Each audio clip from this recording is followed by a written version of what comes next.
Dua orang dukun bersama ahli Feng Shui dan ketua pemakaman diminta keluarga kaya untuk mematahkan kutukan yang dilakukan kakek mereka. Mereka berempat pun menyarankan agar kuburan si kakek dibongkar. Namun ternyata kuburan itu berada terpencil di atas gunung. Dan setelah dibongkar, hal-hal mengerikan pun terjadi. Dan ternyata ada misteri mengerikan di balik ini semua. Nah, bagaimana ceritanya? Perkenalkan dukun asal Korea Selatan bernama Hwarim bersama anak didiknya Bongji. Mereka sedang menuju ke Amerika. Tak berapa lama, mereka tiba di Amerika dan dijemput oleh seorang kepala pelayan keluarga kaya. Pria itu menceritakan tentang kekayaan keluarga majikannya. Tak berapa lama mereka tiba di rumah sakit Saint Joseph Medical Center. Di sana si pelayan menjumpai majikan wanitanya Jisoo. Kemudian mereka menjumpai bayi laki-laki keluarga kaya tersebut yang dirawat di sana. Dia dikabarkan terus menangis sejak kelahirannya. Hwarim mencoba bersiul di depan anak itu sambil berkonsentrasi. Dia meminta ibu si anak keluar dari ruangan itu. Setelah mereka keluar, Bongji meletakkan jimat di tubuh bayi itu lalu membacakan mantra. Hwarim membuka kelopak mata bayi itu. Setelah itu, Hwarim menyampaikan ke si ibu dan si pelayan kalau kemungkinan ada keluarga bayi tersebut yang mengalami hal yang sama, bisa ayah atau kakeknya. Jisoo mengajak pelayannya keluar untuk membahas suami dan mertua laki-lakinya.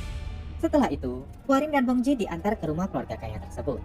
Nah, jadi ceritanya guys, tujuan Hwarim dan Bongji ke Amerika karena diundang keluarga Park untuk menangani penyakit aneh bayi laki-laki dari keluarga kaya asal Korea Selatan tersebut. Setelah sampai di rumah megah itu, Hwarim melihat-lihat isi rumah. Hwarim berkenalan dengan ayah si bayi yaitu Park Jiyoung. Jiyoung cerita kalau kakak tertuanya bunuh diri di rumah sakit jiwa, dan Jiyoung merasa putranya juga mengalami penyakit aneh sama seperti kakaknya. Jiyoung sendiri selalu mendengar teriakan seseorang setiap menutup mata.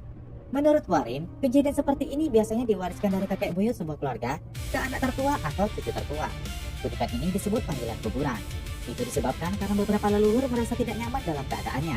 Hwarim yakin 100% kalau kutukan ini terjadi di keluarga Jiyoung. Karena setelah masuk ke rumah tersebut, dia merasakan kehadiran bayangan misterius yang menekan garis keturunan yang kemungkinan itu adalah kakek Jiyoung. Di sisi lain, kita diperkenalkan dengan ahli Feng Shui bernama Sang-do. Dia sedang membongkar makam sebuah keluarga di Korea Selatan. Dia mencicipi tanah di sana untuk memastikan keamanan. Sebelum membuka peti, Yonggun rekan Sang-duk meminta keluarga tidak boleh melihat. Setelah keluarga pergi, mereka membuka makam tersebut dan terlihat banyak harta benda bersama tengkorak nenek dari keluarga itu. Mereka mengeluarkan benda-benda yang tidak perlu, dan Yonggun masih sempat mengantongi benda berharga dari sana. Setelah itu, Sang-duk berbicara dengan anak dari jenazah di makam itu. Ternyata keluarga mereka selalu menaati saran dari Sang-duk.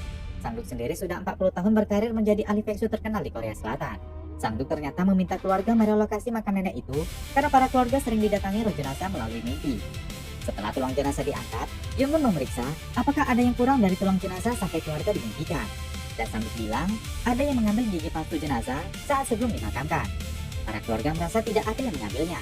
Namun ternyata cucu si jenazah lah yang mengambilnya. Dia mengambil gigi palsu tersebut sebagai kenang-kenangan karena dia sangat sayang dengan neneknya. Namun Sang-duk tetap meminta karena mungkin saja si nenek membutuhkan itu hingga masuk ke dalam mimpi cucunya. Pagi itu Hwarim dan Bongji telah tiba di Seoul dan menemui Sang-duk serta Yonggun yang ternyata adalah rekan mereka juga. Hwarim pun menceritakan kalau mereka ingin meminta bantuan Sang-duk dalam menangani kasus kutukan keluarga Park Jiyoung di Amerika. Ayah Jiyoung bernama Jong-sun, anak Jiyoung yang terkena kutukan yang kemungkinan besar karena roh kakek Jiyoung. Di Amerika, Jiyoung telah memberitahu orang tuanya kalau dia diminta untuk membongkar makam kakeknya di Korea Selatan. Ibu Jiyoung tidak begitu percaya dengan dukun, sedangkan ayahnya yang lumpuh hanya terdiam di kursi rodanya. Sebagai cucu tertua di keluarga Park saat ini, Jiyoung merasa punya keputusan untuk membongkar makam kakeknya demi kebaikan keluarganya. Ibunya bilang, Jiyoung juga harus memikirkan resiko apapun yang terjadi. Dia hanya berharap cucunya baik-baik saja. Setelah tiba di Korea Selatan, Jiyoung bersama kepala pelayannya menemui mereka berempat. Sang-duk bertanya empat mata kepada Jiyoung tentang kakeknya. Jiyoung meminta agar Sang-duk merahasiakan apa yang akan dia sampaikan. Dan dia juga meminta setelah makam kakeknya dibongkar, jenazahnya segera dikremasi dengan peti matinya. Sang-duk sepertinya keberatan tentang itu karena biasanya dia wajib membongkar peti jenazah untuk mengetahui kesalahan yang terjadi. Namun karena ini permintaan, Sang-duk pun meminta agar segera diantar ke lokasi makam. Mereka berenam pun menuju ke provinsi Gangwon Utara dengan 3 mobil. Setelah berjalan jauh melewati perbukitan, akhirnya mereka sampai di sebuah gerbang menuju ke gunung dengan tanda larangan masuk, karena itu merupakan tanah pribadi. Setelah membuka gerbang, mereka pun memarkirkan mobil di area hutan pribadi tersebut. Setelah turun, mereka melanjutkan dengan berjalan kaki menuju ke pemakaman kakek Jiyoung. Hwarim merasa aneh karena baru kali ini dia mendatangi makam yang berada di puncak gunung. Saat itu dia melihat sekelompok rubah di sekitar sana. Setelah lanjut berjalan, mereka pun tiba di makam khusus milik kakek Jiyoung. Saat mencicipi tanah, Sangduk merasa tanah di situ berbeda. Sangduk melihat batu nisannya tidak memiliki nama. Dia pun bertanya, siapa yang menyarankan agar kakek Jiong dimakamkan di sini? Jiong bilang, yang menyarankan adalah seorang biksu terkenal bernama Jisune. Menurut Jiong, itu karena kakek Jiong berjasa bagi negara, makanya dimakamkan di sini. Makam itu dikubur sederhana, karena di zaman itu banyak terjadi perampokan makam. Setelah mendengar penjelasan Jiong, Sangduk hanya terdiam. Ketika rekan-rekannya bertanya bagaimana, Sangduk pun memutuskan untuk menolak membongkar makam tersebut dan berjalan kembali. Ketiga rekannya bingung, karena Sangduk hanya diam tanpa memberikan penjelasan apapun. Sangduk pun segera masuk ke mobilnya. Ketiga rekannya pun masuk ke mobil itu. Sangduk menjelaskan kalau dia merasa tempat ini cukup keramat dan punya aura jahat yang tinggi. Jadi dia tak ingin melakukan kesalahan apapun saat membongkar makam. Dia juga bilang kalau Huarim pasti sadar, rubah dan kuburan adalah hal yang bertolak belakang. Jadi ini merupakan pertanda yang paling buruk. Malamnya, Jiong cerita ke Sangduk dan Huarim. Kalau sebelumnya istrinya sudah 2 kali keguguran, dan bayinya sekarang malah terkena kutukan jahat. Sangduk pun cerita kalau dia juga memiliki putri yang akan segera menikah. Putrinya bekerja di maskapai penerbangan Jerman. Setelah Sangduk membanggakan anaknya tersebut, Jiong hanya meminta Sangduk sebagai seorang ayah menolong anak Jiong saat ini. Sangduk terdiam. Lalu dia tanya apa yang Jiong sembunyikan. Namun Jiong mengaku tidak menyembunyikan apapun. Sangduk bersikeras tempat itu berbahaya dan tak bisa sembarangan membongkar makamnya. Tiba-tiba, Huari meminta agar mereka mencoba teknik Desalgut, yang berarti menarik ke hadapan para dewa dan memindahkan kuburan pada saat yang bersamaan. Sangduk tidak yakin karena belum pernah mencoba. Namun bagi Huarim, hal itu bukanlah hal yang mustahil. Dia juga bilang, mereka tidak harus meminta izin Sangduk untuk melakukannya. Huarim hanya berpikir tentang bayi yang sakit itu. Sangduk tidak bisa berkata apa-apa lagi. Besoknya Huarim tetap akan membantu Jiong. Mereka meminta 5 pekerja untuk membawa 5 ekor babi mati ke lokasi pemakaman. 5 orang pekerja bersiul babi rambutnya dipotong dan rambutnya dimasukkan ke mulut babi mati. Saat itu bibi Jiong yang di Korea juga datang bersama anaknya. Sangduk tetap berada di sana untuk melihat. Huarim sendiri sudah bersiap untuk teknik Desalgut. Yonggun pun mulai melantunkan mantra. Huarim mempersiapkan senjatanya untuk menari. Dia mensucikan kelima pekerja dengan senjata itu. Bong Ji sendiri bertugas untuk menyanyikan mantra dan memainkan alat musik pukul bersama rekan yang lain. Yonggun sibuk melakukan prosesi sebelum pembongkaran. Huarim sudah mulai menari dengan pisau potongnya.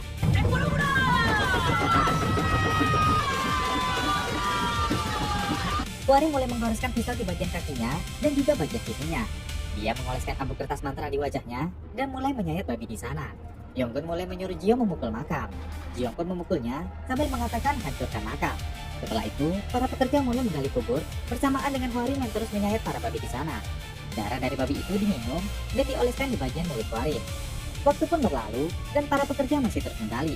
Dan akhirnya mereka pun sampai di batas peti. Yonggun meminta kalian dihentikan. Ini giliran Sangduk dan Yonggun yang masuk ke lubang makam.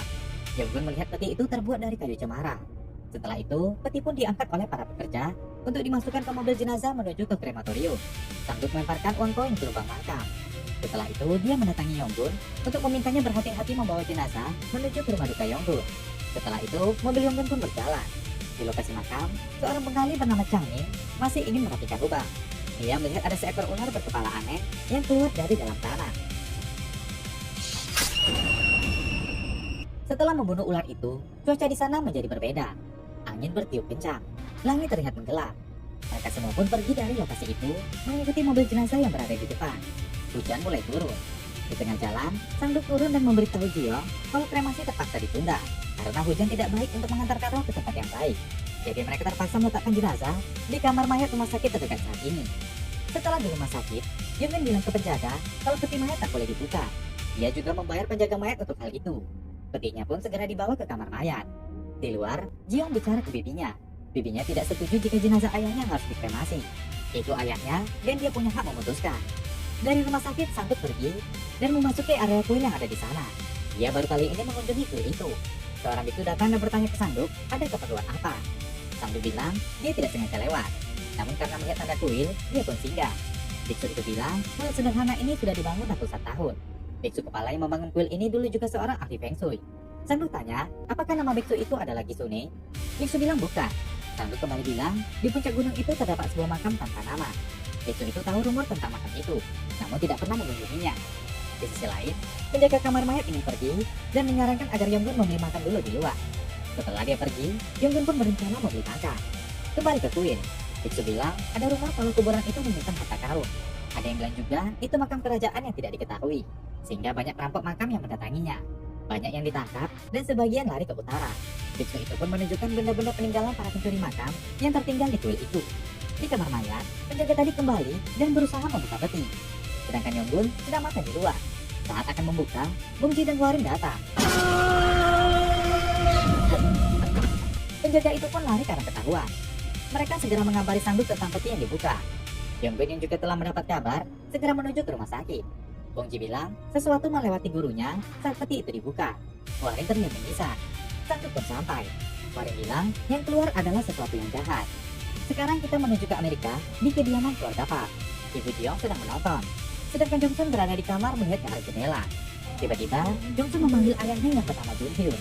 Terdengar suara Gunhyun yang meminta Jongsun membuka pintu. Jongsun segera membukanya. Dan setelah membuka, terdengar suara orang sedang makan dengan lahap di belakangnya. Saat dilihat, tidak ada siapa-siapa. Tapi terlihat sosok Gunhyun yang mengerikan ada dari pantulan satu pintu. Ibu Jiong yang menonton acara balet terbawa suasana untuk mengikuti gerakan balerina di TV. Di kamar terlihat Roh Gunhyun mencekam Jongsun. Di luar terlihat sosok Gunhyun juga sedang menari dengan istri Jongsun. Di sisi lain, Hwarim meminta Sangduk pergi ke Seoul menjumpai Jiong karena kemungkinan besar roh itu akan mengincar keluarganya. Setelah itu, Hwarim, Bongji, dan Yonggun bersiap untuk melakukan pemanggilan roh.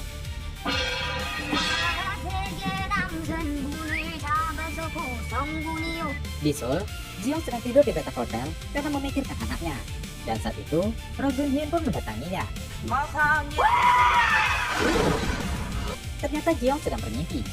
Di kamar mayat, pemanggilan roh ke tubuh Bongji pun terus dilakukan.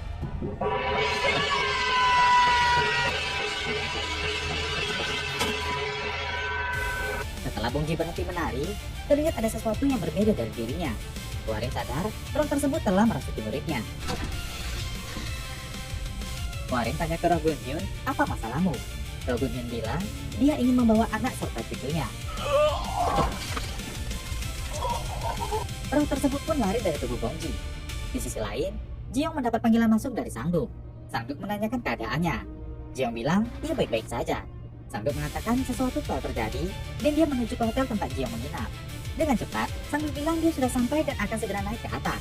Dengan waktu yang cepat pula, Sangduk sudah berada di depan pintu kamar Jiong. Namun Sangduk yang menelpon bilang itu bukan dirinya. Dia meminta Jiong berhati-hati, karena itu mungkin roh kakeknya yang telah lepas dari peti. Dia meminta Jiong tidak membuka pintu. Di luar, Sangduk yang lain terus mengetuk pintu. Sangduk ditelepon meminta Jiong bersembunyi di dekat jendela. Dia meminta Jiong membuka jendela dan meminta Jiong segera membuka.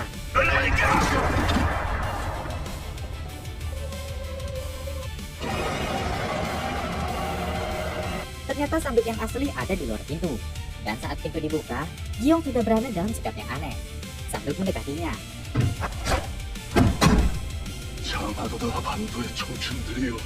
Roh Gunhyun dulunya adalah seorang pejabat yang berhadapan dengan Jepang. Sangduk meminta staf hotel untuk memanggil ambulan. Di sisi lain, Hwarim dan kedua rekannya memasukkan peti Gunhyun ke mobil. Yonggun mengabari Sangduk kalau mereka akan ke krematorium. Sangduk sendiri melihat Jiong yang dirasuki meminum beberapa botol air mineral. Saat itu, ketua pelayan keluarga Park juga datang. Sangduk bilang peti mati dibawa ke krematorium. Namun Roh Gunhyun sendiri tetap ingin membawa cucunya.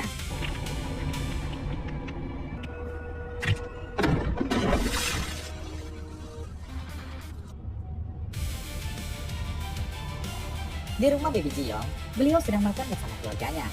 Saat itu, dia mengatakan ingin beristirahat. Di rumah sakit, anak Jiong menunjukkan tanda-tanda lebih baik. Dia mulai tidak menangis lagi. Jisoo bilang ke dokter kalau dia tak dapat menghubungi keluarganya. Dia pun ingin pulang untuk mengabarkan berita baik ini. Di hotel, Sangduk meminta kepala pelayan untuk mengabarkan ke Amerika tentang ini. Karena anak Jiong juga dalam bahaya. Di rumah sakit, dokter yang menjaga anak Jiong menuju ke jendela. Bayi itu menatap keluar jendela. Di hotel, pelayan bilang keluarga di Amerika tak ada yang bisa dihubungi. Di sisi lain, Hwarim dan kedua rekannya tiba di krematorium. Di hotel, pelayan menghubungi Bibi Jiong dan mengabarkan semua yang terjadi. Mereka akan segera mengkremasi jenazah Gunhyun beserta petinya. Di rumah sakit, dokter yang menjaga bayi Jiong mulai ketiduran. Terlihat Roh Gunhyun mendatangi bayi itu. Roh itu membuat bayi tersebut kembali menangis. Di hotel, Sangduk tinggal meminta izin Bibi Jiong untuk kremasi. Namun karena tidak ada pilihan lain, dia pun akhirnya setuju.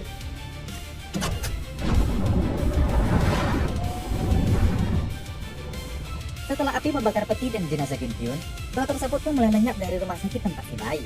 Tim medis berusaha menyelamatkan Jiong, namun dia sudah tidak terselamatkan. Di rumah sakit, Jisoo yang sudah tahu semua yang terjadi, melihat bayinya dalam keadaan selamat.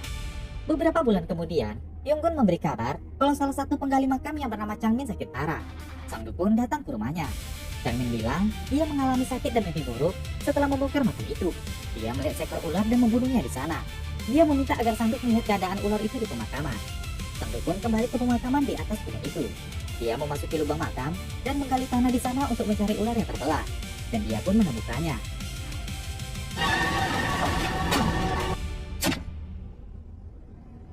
Selain menemukan kepala ular yang seperti monster, Sang Duk juga merasa ada sesuatu di dalam tanah.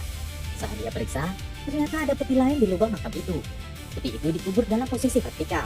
Sang Duk pun mengabari ketiga rekannya tentang hal itu. Tak berapa lama, mereka bertiga pun tiba di sana.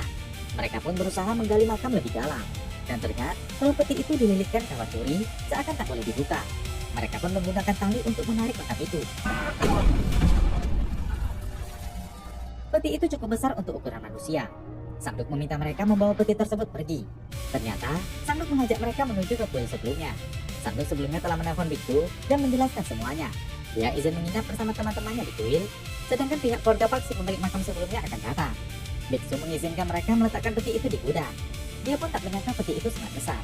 Hwari meminta beras ketan kepadanya. Setelah itu, mereka menaburkan beras ketan di pinggiran peti. Lalu Hwari meminta Bongji mengambil darah kuda di mobil. Hwari sadar ini bukan sesuatu yang baik. Tak berapa lama, Bibi Jiong dan anaknya datang ke kuil. Dia tak tahu jika ada makam lain di makam ayahnya. Sang Duk yang telah mencari tahu dari tablet peringatan bilang, Gyun Hyun merupakan wakil ketua komite sentral yang cukup terkenal dalam hal pengkhianatan terhadap Korea. Itulah sebab Biksu Gisune yang seorang Jepang dekat dengan Gyun Hyun dan meminta keluarga mengubur Gyun Hyun di sana. Si Bibi bilang dia tahu cerita itu, dan dia tahu kalau Biksu Gisune yang dimaksud adalah orang Jepang yang bernama asli Murayama Junji. Dia adalah orang yang memahami geografi Korea. Namun yang tidak diketahui si Bibi, apa tujuan Murayama Junji menguburkan ayahnya di sana. Setelah membahas itu, si Bibi pun kembali pulang dengan anaknya. Setelah Bibi pergi, mereka berempat berencana untuk membakar peti besar itu besok pagi. Malam itu saat semua tidur, Hwari mengabarkan temannya Gongsin tentang Murayama Junji. Gongsin bilang, guru mereka pernah menyebut tata rubah Jepang Murayama Omyoji, dan kemungkinan yang dimaksud adalah Murayama Junji. Setelah mengakhiri panggilan, Hwari memanggil roh neneknya, karena dia merasa berat menghadapi masalah ini. Sekejap, roh neneknya pun hadir, menemani Hwari tidur. Di dalam kuil, biksu mendengar pintu yang terbuka. Tak berapa lama, di kamar Bongji terbangun dan melihat biksu yang sudah terluka berdiri di atasnya sambil mengatakan hatinya telah diambil. Bongji merasa ini ilusi.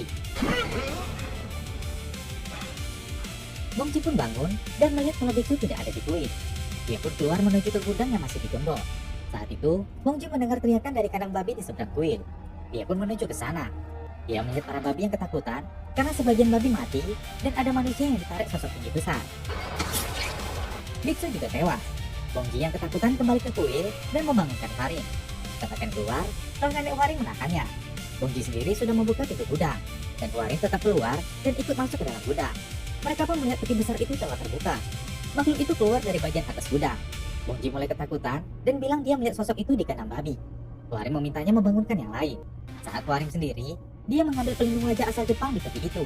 Lalu Hwari merasa seperti ada yang datang di sana. Sosok itu bicara dengan bahasa Jepang dan bilang kalau dia ingin mengambil helmnya.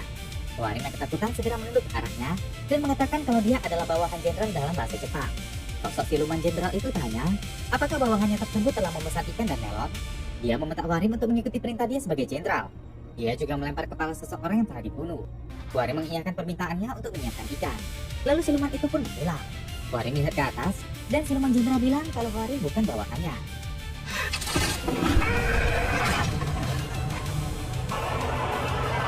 Setelah menusuknya, Bongji menyuruh Hwari untuk pergi. Siluman itu mencekam wajah Bongji.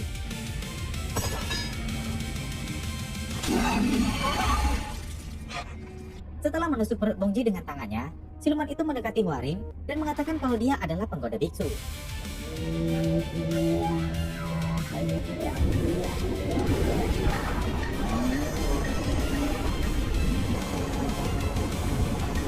Siluman itu menjadi bola api dan pergi begitu saja kembali ke gunung. Hwari melihat keadaan Bongji yang masih hidup. Mereka pun segera membawa Bongji ke rumah sakit. Yonggun dan Sang Duk mengalami demam. Berita menayangkan tentang biksu yang tewas dan juga seorang pekerja peternakan babi. Itu diduga ulah beruang liar. Sang Duk merasa bersalah membawa peti itu ke kuil dan menyebabkan ini semua. Tak berapa lama, dokter yang memeriksa Bongji mengatakan kalau organ perutnya mengalami kerusakan parah. Dia kehilangan banyak darah dan tulang belakangnya rusak. Malamnya Sangduk kembali ke kuil yang telah diberi garis polisi. Dia masuk ke bagian gudang dan mengambil barang perampok makam yang ada di sana. Dia juga menemukan sebuah buku di dalam laci. Terdapat sebuah foto sekelompok pencuri makam yang di belakangnya tertulis kalau gunung itu tanah mereka dan mereka adalah golongan darah besi Korea Selatan. Besoknya, Bongji dipindahkan ke rumah sakit besar. Dokter akan melakukan tindakan darurat untuk mencegah kerusakan organ. Sampai saat ini, Bongji masih belum sadar. Bongji dan Jahye yang merupakan rekan Hwarim dan Bongji datang. Hwarim meminta bantuan mereka untuk memainkan game memanggil roh Bongji. Di sisi lain, Sangduk kembali ke lokasi makam untuk mencari tahu kebenaran. Kembali ke rumah sakit, Hwarim memainkan game di mana ia mengajak dua rekannya mengobrol di depan Bongji. Mereka membahas tentang kue kukus dan daging rebus yang aromanya tersebar kemana-mana. Mereka juga meletakkan makanan hangat di dekat Bongji. Mereka membahas kalau makanan itu sangat enak dan jangan sampai dibagikan ke orang lain. Tiba-tiba Bongji menjawab dan setuju kalau makanan itu tidak dibagikan. Namun dia membahas ikan. Mereka saling melihat. Hwarim sadar roh siluman jenderal hadir di tubuh Bongji. Dia meminta agar jenderal itu membahas masalahnya. Jenderal bilang tuannya adalah orang yang membunuh 10.000 orang dan menjadi dewa. Dan dia adalah jenderal yang menjaga makam itu. Di sisi lain, Sangduk kembali menggali makam itu.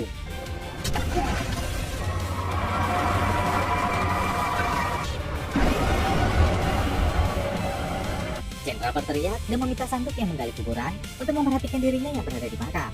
Dia bilang dia ingin menguasai tubuh Bongji. Roh jenderal melirik ke mereka di ruangan dan melihat makanan di sana. Mereka sadar di tubuh Bongji terdapat dua jiwa, yaitu Bongji dan siluman jenderal.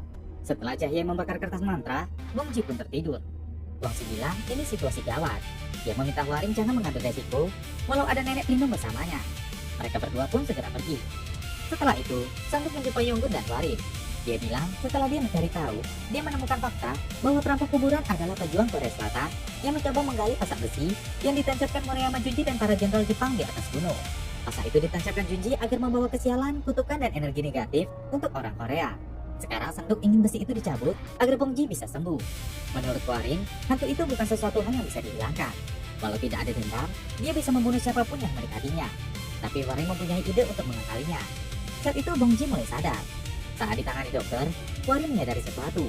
Dia melihat tato di tubuh Bongji, dan roh itu menusuk perut Bongji di bagian yang tidak ada tatonya. Tato itu sendiri adalah mantra perkah. Setelah itu, mereka bertiga pun kembali ke makam. Mobil mereka dihentikan karena ada kerusakan jalan akibat hewan liar. Tim kerja melihat wajah mereka bertiga dipenuhi tato mantra. Yonggun bilang kalau mereka ingin mengunjungi makam. Mereka pun diizinkan untuk berjalan. Setelah sampai di lubang makam, mereka melemparkan ikan ke lubang itu dan terus melemparkan satu persatu di sepanjang jalan. Setelah itu, Hwarim meminta mereka mencari pasak besi itu dan nantinya akan dicuci dengan darah kuda. Hwarim memastikan apakah pasak besi itu memang benar ada. Sangduk yakin 100%. Di sisi lain, Bongji dijaga oleh Gongsim dan Jahye. Gongsim menuliskan mantra di telapak kaki dan piring Bongji, sedangkan Jahye menempelkan kertas mantra di bagian terdekat Bongji. Malam pun tiba. Sangduk dan Yonggun masih menunggu di sekitaran makam, sedangkan Hwarim menunggu di dekat pohon. Yang menunjukkan pukul 1 lewat dini hari. Di makam, tiba-tiba keluar tangan yang mengambil ikan. Sedangkan di rumah sakit, Bongji mengunyah seakan memakan ikan di makam itu. Di makam, siluman jenderal telah keluar dari makam. Mereka melihatnya berjalan.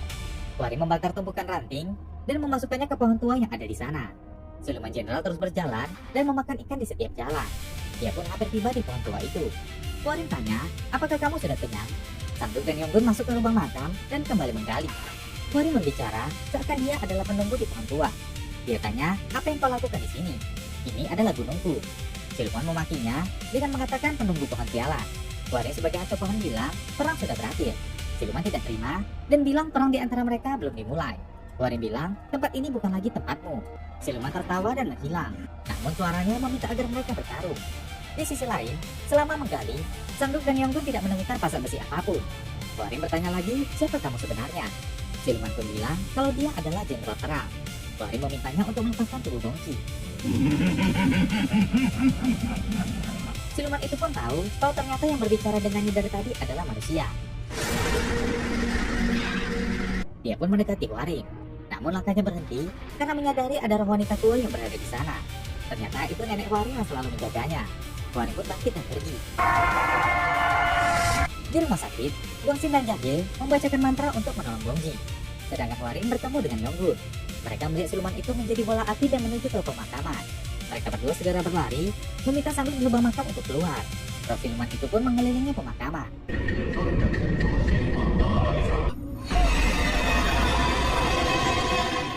Siluman itu mendatangi Sang Duk dan memintanya menjadi bawahannya. Jika tidak, dia akan mengambil hati Sang Duk. Dia menyentuh wajah Sang Duk yang tak menjawabnya. Dia pun menusuk perut Sang Duk. Yonggun dan Hwarim yang datang segera menuangkan darah kuda. Di rumah sakit, mereka berdua terus membaca mantra ke Bongji.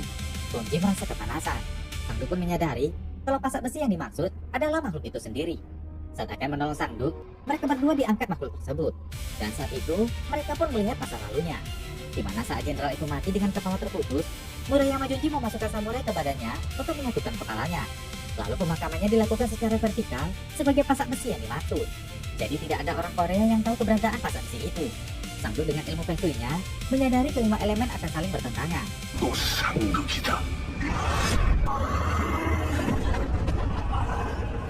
Saat Sang Duk berdiri, siluman itu menjengkel wajahnya dan Yonggun mencoba menyerangnya dengan penggali. Namun Sang Duk bilang unsur besi tidak akan melukainya, harusnya kayu yang basah.